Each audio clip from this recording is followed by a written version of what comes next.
Olá, seja muito bem-vindo, seja muito bem-vinda. Hoje é segunda-feira, 18 de março de 2024.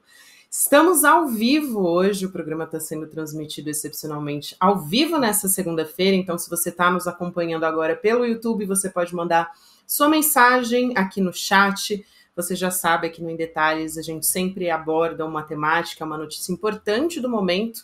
A gente vai falar, claro, né, sobre os depoimentos, os 27 depoimentos que o Alexandre de Moraes derrubou o sigilo na última sexta-feira, a respeito do 8 de janeiro, do golpe, e a gente vai conversar com um velho conhecido de vocês, que já veio muito aqui no Em Detalhes, inclusive, o Leandro Demore, jornalista, apresentador aqui no ICL também, que já está aqui junto comigo, já está com cadeira cativa, inclusive, aqui no Em Detalhes, né, Demore? Vamos falar com você de novo, querido.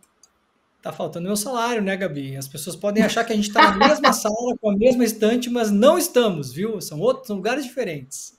Não estamos, é que a gente está assim numa sinergia do Em Detalhes aqui já. Isso. Demore, vamos lá então falar sobre os depoimentos. A gente teve muito pano para manga, muitos detalhes esse final de semana para ficar analisando desses documentos todos.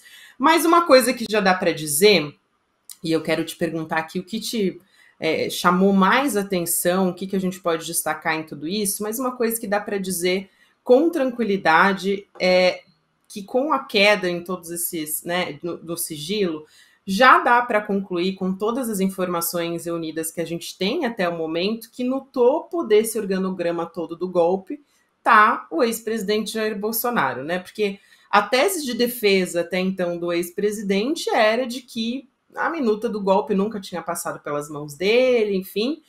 E é o oposto do que a gente analisou nesses depoimentos agora que foram divulgados, né? Os ex-comandantes Freire Gomes e também o Batista Júnior corroboram no que já tinha sido dito pelo Mauro Cid, o ex-ajudante de ordem de Bolsonaro.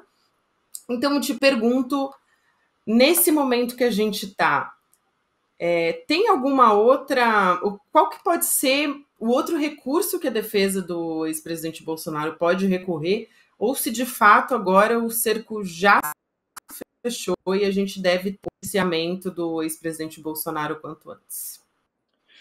Bom, vamos lá. Gabi, vamos começar pela estratégia de defesa do Bolsonaro, que talvez fica mais fácil para as pessoas entenderem. O que é a estratégia de defesa do Bolsonaro e, eventualmente, de algumas pessoas que vão estar envolvidas nisso. Lembrando que, por enquanto, todos são investigados, não há denúncia contra nenhuma dessas pessoas. Então, não nos espantemos, Gabi, quando terminar a investigação da Polícia Federal, isso chegar nas mãos do Ministério Público, algumas pessoas não estejam, né, no indiciamento e nem na denúncia, porque pode acontecer, a gente está falando aí de quase 30 pessoas envolvidas, de repente tem gente ali que estava num grupo de zap que o Cid mandava umas coisas, mas você não vai ter elementos suficientes para identificar que a pessoa podia estar envolvida numa tentativa de golpe de Estado, que é um crime muito sério, você tem que ter provas contundentes, elementos contundentes para mandar essas pessoas para o Poder Judiciário para que possam se defender. Muito bem. Qual que é a estratégia de defesa do Bolsonaro? O Bolsonaro, ele começou essa história toda negando tudo. Então, não sei, nunca vi, nunca falei sobre isso. E aí, quando começou a vazar os e-mails do Mauro Cid, lá na CPI do golpe, no ano passado, começou a mudar um pouco, falar isso aí é coisa do Cid, ele tinha autonomia, isso aqui são todas coisas que o Bolsonaro falou. O Cid tinha autonomia, é coisa dele. Quando começou a vazar coisas do Heleno, da BIM Paralela, isso é coisa do Heleno. De novo, tudo que o Bolsonaro falou. É um clássico do Bolsonaro abandonar os aliados de ocasião pela estrada para se autopreservar. O Bolsonaro, ele não é louco, ele não é maluco, ele tem um instinto de autopreservação muito grande, né, Gabi? Ele não é um cara que rasga dinheiro, como se fala no popular. O que é que eles têm na mão agora, Gabi? Eles têm uma investigação que, aparentemente, por tudo que a gente já sabe, é uma investigação muito robusta. Vários personagens colocam o Bolsonaro em reuniões diversas, onde se discutiu. Eu acho que o tema é até meio errado, minuta do golpe. Não é uma minuta do golpe. Aquilo ali era um discurso à nação. Aquilo era o que o Felipe Martins é apontado como o autor intelectual e material desse discurso. Aquilo não é assim uma minuta. Minuta parece que é um negócio assim, um pré-planejamento, uma ideia vaga, uma intenção, que é o que o Bolsonaro vai alegar. Isso era uma intenção. Eu não posso ser punido por crime de intenção. Eu até falei com umas pessoas aí, mas assim, aquilo só saiu da minha cabeça, eu não fiz nada. Eu não fiz nada materialmente para evoluir para o planejamento. Essa é a grande diferença. A defesa do Bolsonaro vai falar em intenção, em ideia, né? Como quem diz assim, ora, você no seu dia a dia, Gabi, você não tem ideia de que, poxa, falando figurativamente, né? Ah, eu quero matar aquela pessoa. Bom, você não pode ser punido por querer, né, o mal de alguém, só a partir do momento que você coloca em marcha um plano para tentar, eventualmente, fazer o mal para alguém. Essa é a defesa do Bolsonaro. Agora, ele já está no centro dessa história porque muita gente coloca ele no centro dessa história. Essa tal da minuta golpista, lembrando, são duas, uma delas encontrada no celular na casa do Anderson Torres, aquela previa uma interferência, uma intervenção no TSE, afastando o ministro Alexandre de Moraes, se apossando das comunicações dele, do e-mail, do WhatsApp, tudo, para eventualmente achar ali algum pelo em ovo que falasse, olha aqui, eles estão fraudando as urnas, eles estão fraudando o sistema eleitoral. Essa era a primeira intenção. Essa que foi redigida pelo ex-assessor do Bolsonaro, Felipe Martins, que foi discutida em várias reuniões, inclusive confirmado pelos dois comandantes da Aeronáutica e do Exército, dizendo que participaram de ao menos 2 reuniões, onde foi lido para eles, o Felipe Martins teria lido o texto inteiro para eles, depois teria se ausentado da sala e o Bolsonaro teria ficado só com os militares para discutir um tipo, e aí, vamos lá? Vocês estão dentro? Vocês querem? Vocês não querem? E aí, aparentemente, o almirante da Marinha colocou tropas à disposição. O comandante da Aeronáutica e o comandante do Exército falaram que não topariam, e aí tem um pouco da narrativa heróica que o comandante da Marinha diz que o comandante do Exército falou que ia prender o Bolsonaro. Particularmente me dou o direito de não acreditar nisso, tá? Mas tudo bem, isso interfere pouco no processo. E aí, isso seria um discurso à nação. O Bolsonaro faria um discurso à nação que mistura 4 linhas com Aristóteles, né? É o que está lá, né? Tem desde a frase das 4 linhas até o Aristóteles, de fato. É uma mistura, assim, de bolsonarismo com Praça é Nossa, com olavismo de Carvalho, aquela coisa toda, né? É o olavismo da Praça é Nossa, esse discurso.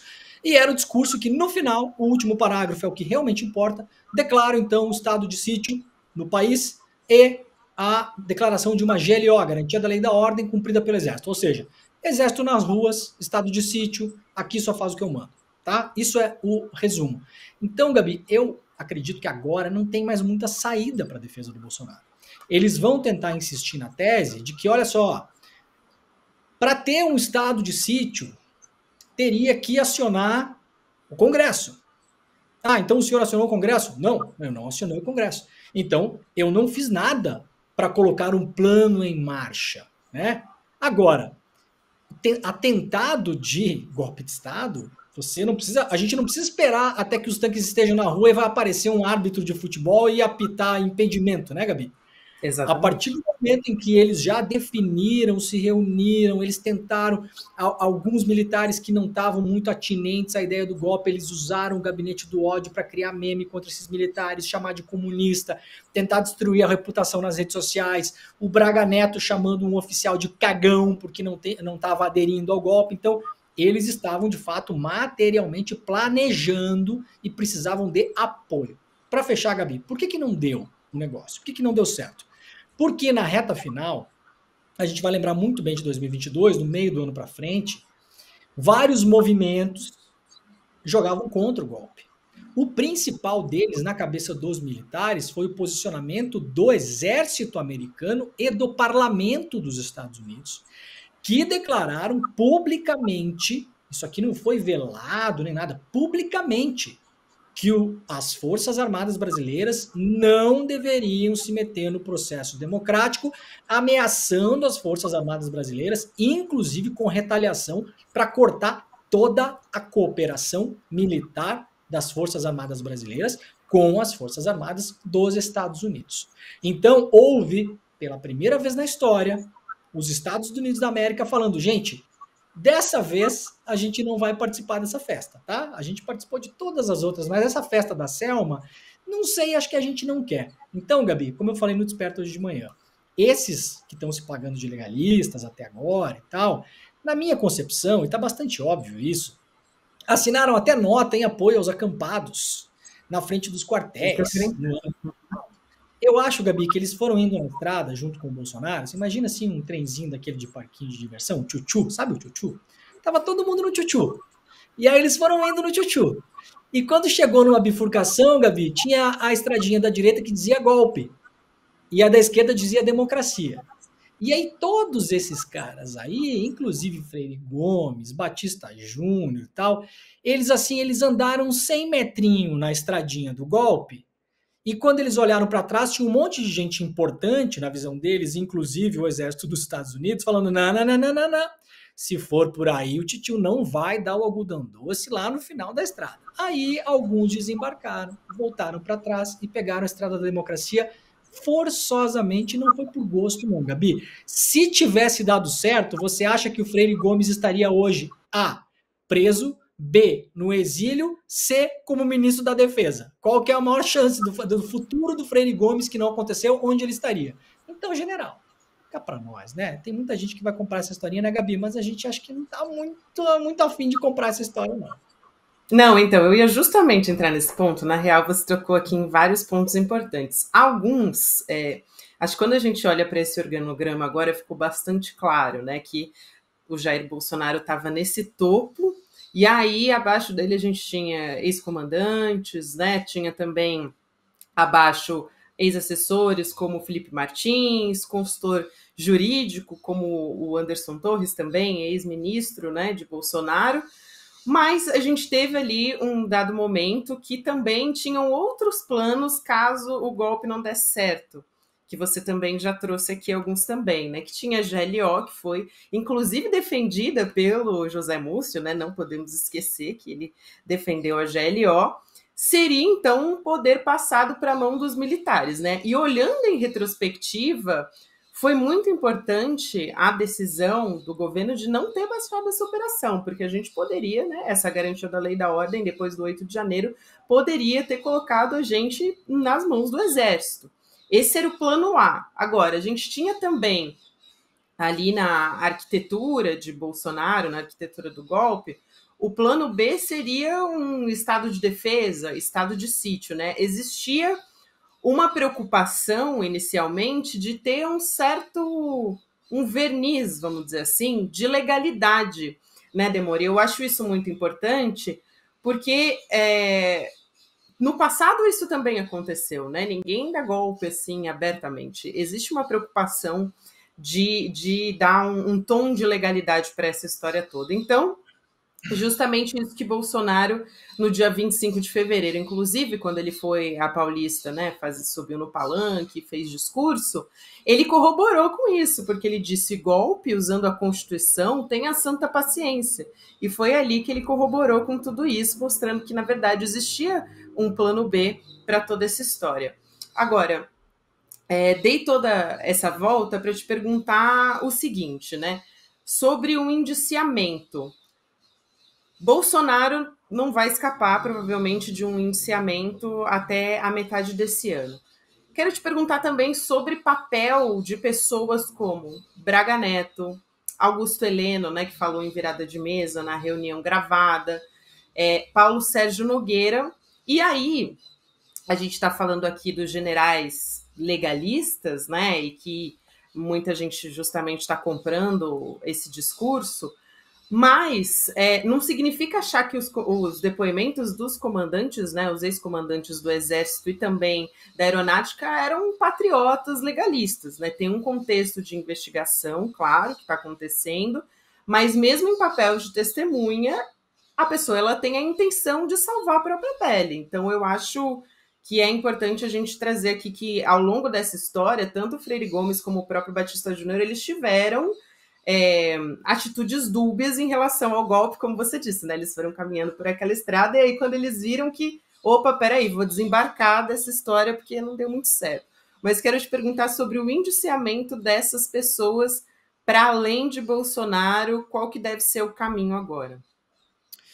Olha, Gabi, o seu resumo é perfeito e assim, a gente vai ter que entender agora, a partir da investigação, eu gosto sempre de repetir para a nossa comunidade, nós não temos acesso à investigação.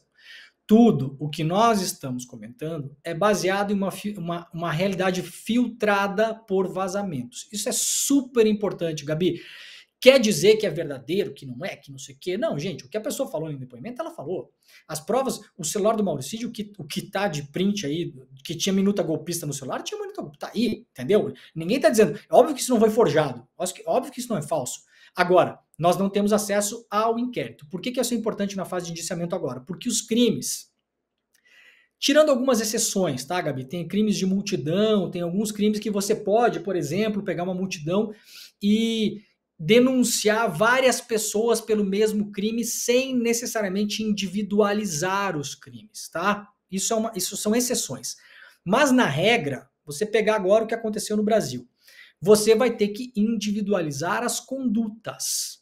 Então, quem vai cair no artigo 359-M? Quem vai cair no artigo 359-L? Quem vai cair no artigo não sei o quê? Você vai ter que ir olhando e falando, ó, esse aqui, todos. Vamos denunciar por todos os artigos. Por quê? Porque tem provas, indícios disso. Esse outro fulano aqui, por exemplo, um funcionário público que tenha ouvido do Bolsonaro uma ideia de dar um golpe de Estado, viu que o cara estava se movimentando, era alguém que tinha poder e posição para tomar alguma atitude e não tomou. Pode cair num crime de prevaricação, por exemplo. Estou aqui usando em tese, tá, Gabi? Então a gente não sabe quais serão as condutas individualizadas de cada um deles. A ver, a esperar, tá? O núcleo ali muito próximo, me parece que o Paulo Sérgio, que era o ministro da Defesa, é um cara que está sendo muito apontado, porque agora é a fase de apontar o dedo para os outros, né, Gabi? Ninguém quer ficar com a bucha na mão, né? Os caras estão dançando. Esses dias eu vi um cartoon muito sensacional. Sabe aquela dança da cadeira? Tinha uma cadeira no meio do desenho e tinha vários generais correndo em volta. E aí na cadeira estava escrito legalista, né? Então a hora que parar a música, alguém vai querer sentar. E os outros vão ficar em pé. Então, assim, tem muita gente correndo para isso, Gabi. Agora, pense o seguinte, do ponto de vista dos comandantes, tá? Pega o Freire Gomes, por exemplo. O Freire Gomes, ele tem uma posição de defesa muito confortável. Por quê? Porque ele, ao mesmo tempo em que corrobora uma intenção e um planejamento, porque não é só intenção, os caras saíram da intenção para... Quem faz reunião com o comandante militar 2, 3 vezes, está planejando, não está viajando sozinho, deitado na cama, olhando para cima, né, com a luz apagada. A pessoa está agindo, há um planejamento para isso. Isso não é uma intenção. A intenção era assim, se o Bolsonaro pensasse ou desabafasse com alguém um dia, ai meu Deus, como eu queria dar um golpe, sabe? Isso é uma intenção, isso é uma vontade, isso é um desejo.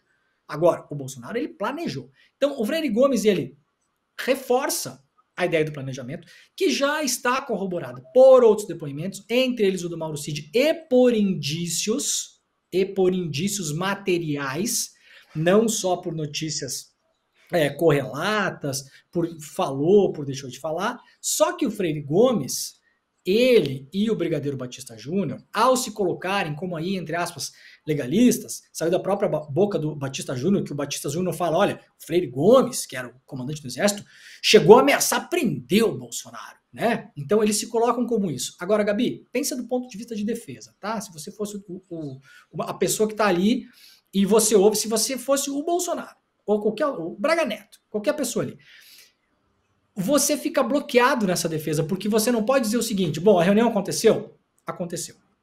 O que é que foi falado lá dentro? Olha, foi falado isso, segundo o depoimento do Cid, do Freire Gomes, do fulano, do Beltrano. Então não adianta o Bolsonaro sozinho chegar e falar que não. Porque você tem 2, 3, 4, 5 pessoas corroborando isso, você pode fazer a cariação, você tem provas por WhatsApp que as pessoas se mandaram depois, acabei de ter uma reunião, pá. Então não adianta negar. Até a minuta do golpe teve em celular, né? Tem tal da minuta do golpe, que é o decreto, aqui ele está no celular. Então fica muito difícil para o cara chegar e falar assim, não, o senhor não me ameaçou de prender, não. Daí o cara vai falar, ameacei sim.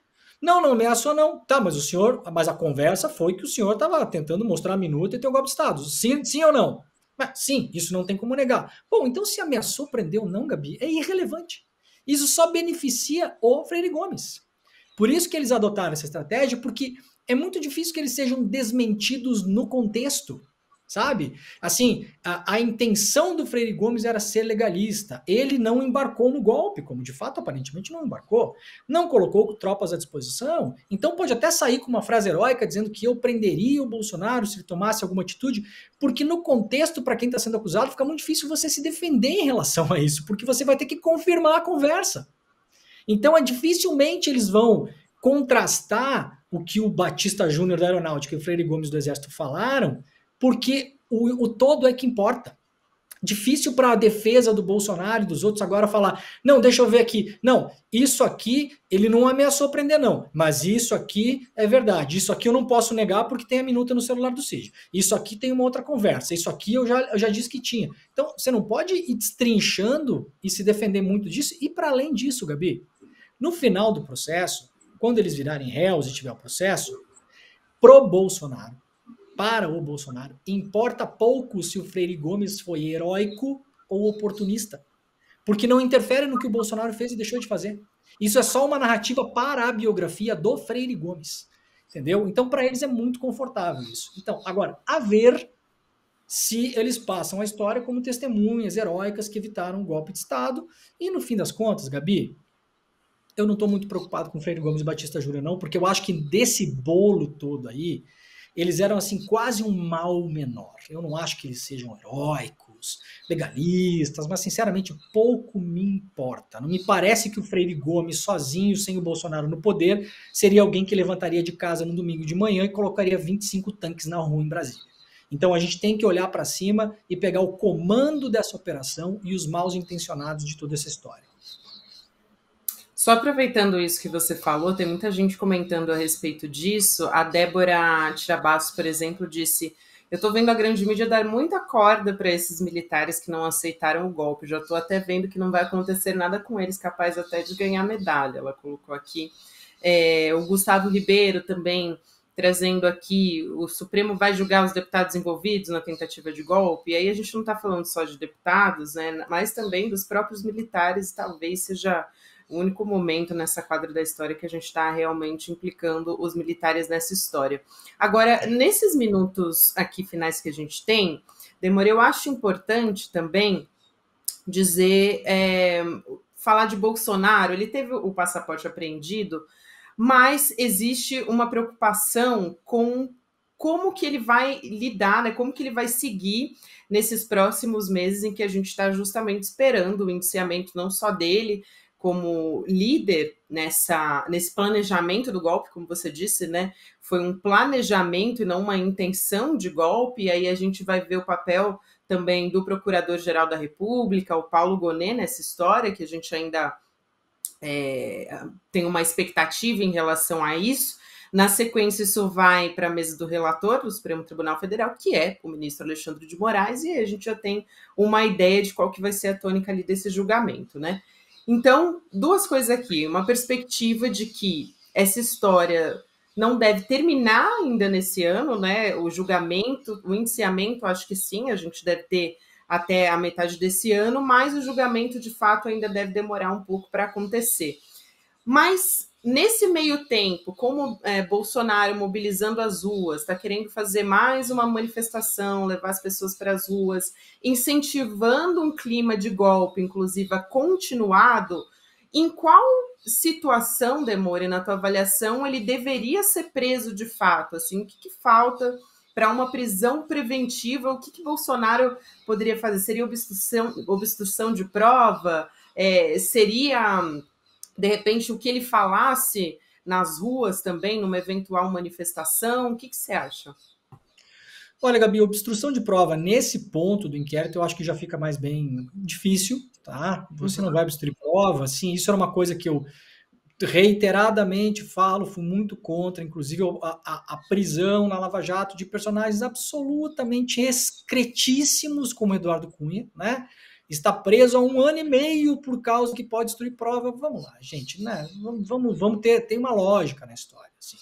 Se era para destruir prova, já destruiu o que podia. Ponto. Coação a testemunhas, pode ser. Pode acontecer. Pode estar acontecendo, inclusive, com o Mauro Cid, tá? Porque tá dando um cavalo de pau na história aí. Pode ser uma estratégia da defesa do tipo, já entreguei tudo que sabia para não ir preso e para me livrar, e ao mesmo tempo eu vou ficar publicamente de bem com o Bolsonaro, dizendo que ele não tentou golpe nenhum. Pode ser. Pode ele estar falando com os outros investigados, ele está terminantemente proibido, não pode fazer isso nem mesmo via advogados. Então pode se identificar em algum momento que ele esteja fazendo isso, ou pode, que é uma interpretação um pouco mais abrangente dessa questão que popularmente se fala de crime continuado, né? Ou seja, o cara está sendo investigado por tal coisa, o cara sobe lá no palanque e continua falando, tem que fazer estado de sítio, sim, tem que, porque o STF não sei o quê. Isso pode ser perigoso para o Bolsonaro. Por isso que ele mediu muito bem as palavras no dia 25 lá, Gabi, só para lembrar, fechar o assunto. Você lembra, né? A Michele Bolsonaro fez o papel de Santinha Beata, o Magno Malta fez o papel de maluco franco atirador, o Gustavo Gair e o Nicolas lá de BH fizeram o papel de jovenzinhos que encontraram o Messias e foram alcançados pela luz, né? Então, cada um fez um papel ali que, numa situação normal, o Bolsonaro teria falado todas aquelas bobagens. Mas ele tomou muito cuidado. Então, ele está tomando cuidado. E para fechar, o momento ele é muito delicado, judicialmente falando, nas páginas policiais o Bolsonaro está encrencado, tá, Gabi? Nas páginas políticas, não tanto. Nas páginas políticas é um bom momento do Bolsonaro, é muito melhor do que era 6 meses atrás. A aprovação popular dele é menor que a do Lula, mas é muito próxima, quando a gente imaginaria que poderia estar lá no chão, como foi parada a Dilma, como foi parado o Temer. Não foi. Ele sustentou a queda, ele conseguiu reverter a queda em termos de imagem pública. Então, é um momento que o Bolsonaro agora, ele não sai mais da rua. Eu tenho falado isso já há um mês. Hoje nós vimos a notícia, Bolsonaro vai marcar outros atos. Eu já falei isso aí 3 semanas atrás. Bolsonaro não sai mais da rua, gente. Por que vai sair da rua? Para quê? Entendeu? A popularidade do governo Lula está mais negativa do que positiva. Não é nada catastrófico, mas é assim que está.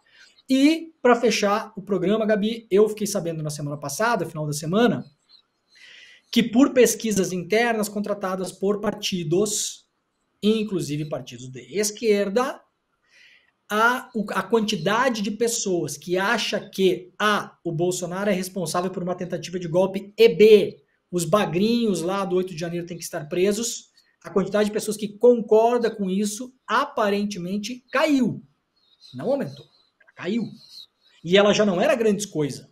Acho que era mais ou menos metade, que achava que as pessoas tinham que estar presas pelo quebra-quebra, ou um pouco mais, e metade que achava que o Bolsonaro era responsável, ou até um pouco menos, eu não vou ter de cabeça isso agora, que são muitas pesquisas. Mas então isso, mesmo com, digamos assim, o bombardeio do inquérito, isso não está revertendo contra. As pessoas não estão achando cada vez mais que tem que prender os golpistas, cada vez mais que o Bolsonaro tem relação com isso. Pelo contrário. Então a gente vai ter que esperar os movimentos populares, esperar a questão da economia, comunicação do governo, isso, aquilo, ver como que a coisa vai para a gente entender se o Bolsonaro fica na rua ou sai da rua.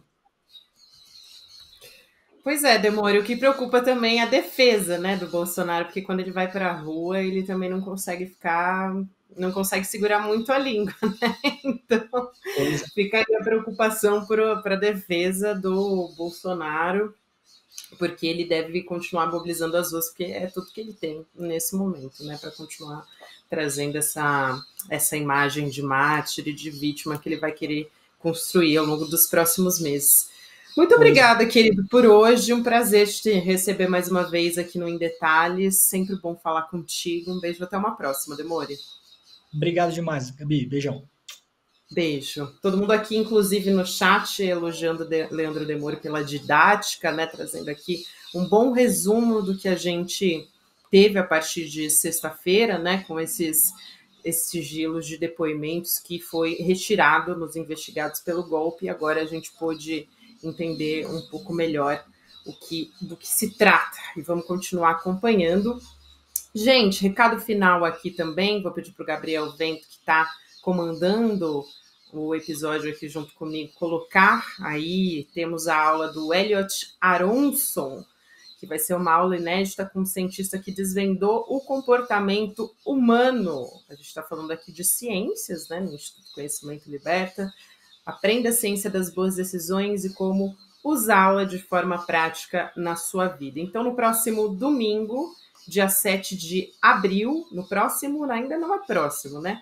mas no dia 7 de abril, então, portanto, daqui com 3, né, no terceiro domingo, contando a partir do próximo, a gente vai ter, então, essa aula do Elliot Aronson, que é um evento online gratuito, mas que você precisa fazer a sua inscrição para garantir a sua vaga em detalhes icl.com.br para poder assistir a aula.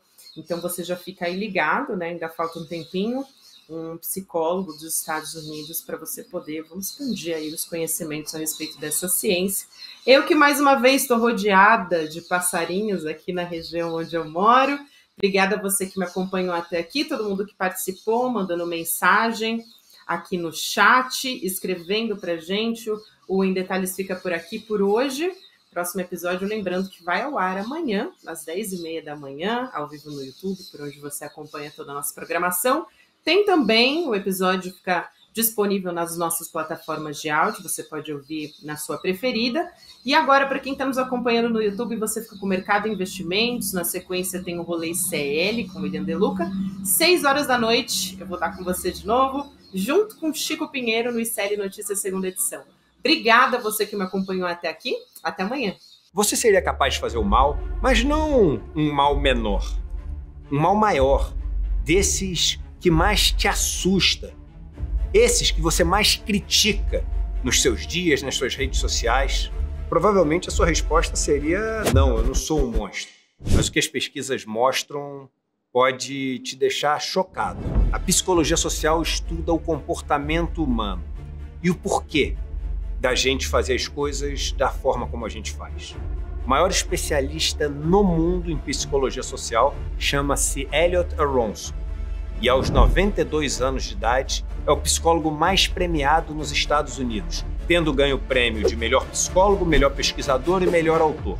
Ele que escreveu esse livro, O Animal Social, o livro que mais influenciou na minha vida a minha forma de ver o mundo. A gente conseguiu marcar uma conversa com Elliot Aronson para ele nos ensinar sobre comportamento humano. E a melhor notícia é que essa conversa é aberta, gratuita, para todo mundo poder participar. Vai acontecer no dia 7 de abril, um domingo às 8 horas da noite. Para você participar, é só clicar no botão Saiba Mais aqui. Aproveite e chame todo mundo que você conhece para participar. Elliot Aronson, falando com a gente aqui no Brasil sobre esse tema tão importante. É agora ou nunca, irmão.